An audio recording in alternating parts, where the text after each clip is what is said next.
Assalomu alaykum hurmatli talabalar. 7-amaliy mashg'ulotimizning mavzusi intensiv mevali bog'larda sug'orish bo'yicha hisob-kitoblar.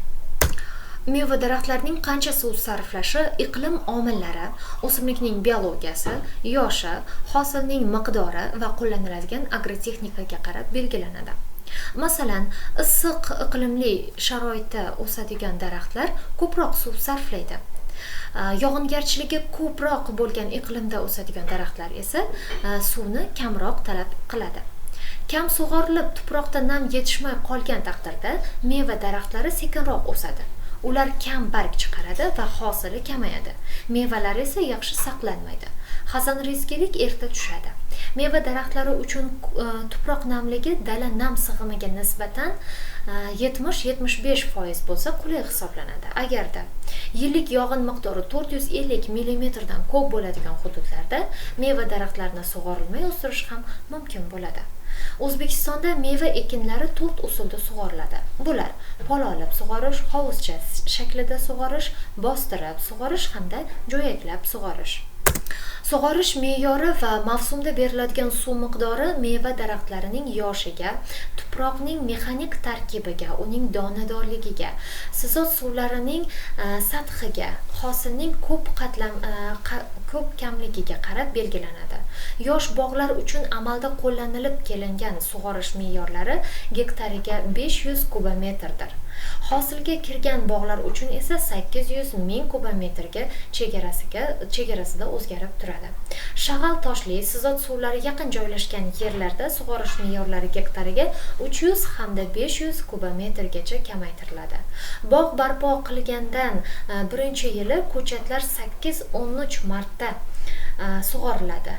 Shag'al toshli tuproq qatlam yuzi joylashgan yerlarda esa sug'orish 16 marotabagacha o'tkaziladi.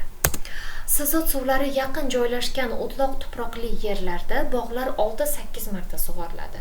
Bog'lardagi daraxtlar ulg'ayib, ildiz tizimi baquvvat bo'lib o'sgan sari sug'orish soni kamaytirib boriladi.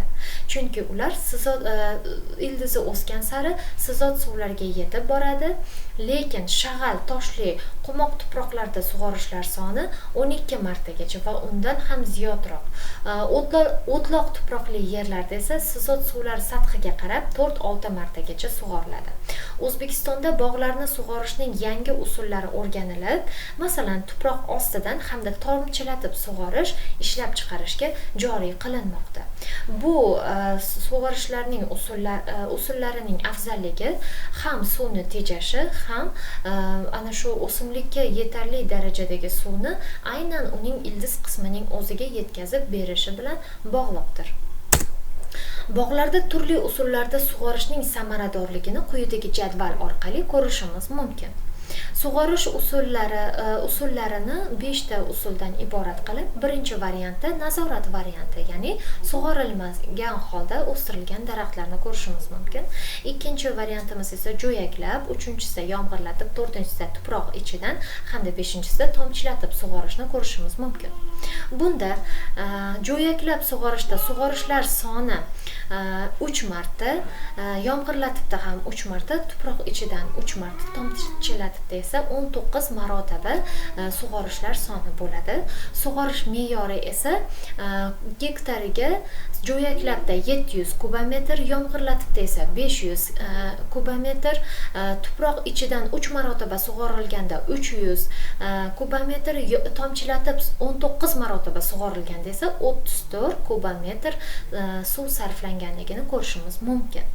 Mavsumiy sug'orishlar me'yori esa gektariga jo'yaklabda mavsum davomida sug'orilganda 2100 kubometr, yomg'irlatibda 1500 kubometr, tuproq ichidan sug'orilganda 900 kubometrni hamda tomchilatib sug'orilganda esa 646 kubometr suv sarflanganligini ko'rishimiz mumkin.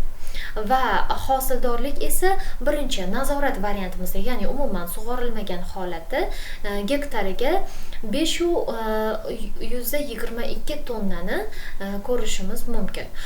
Jo'yaklab sug'orishda esa hosildorligimiz 9,13 tonnani, yomg'irlatibda 9,59 tonnani, tuproq ichidan sug'orilganda 10 tonnadan oshiqroqni, tomchilatib sug'orilganda esa 11 tonnayu 5200 kilogramni ko'rishimiz mumkin bo'ladi.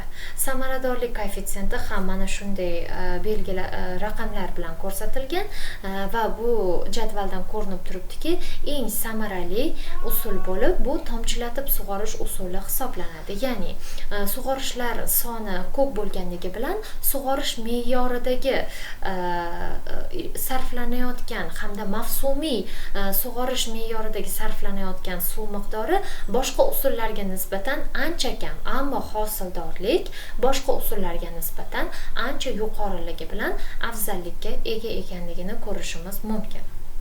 Bugungi mavzuyimizning qisqacha mazmuni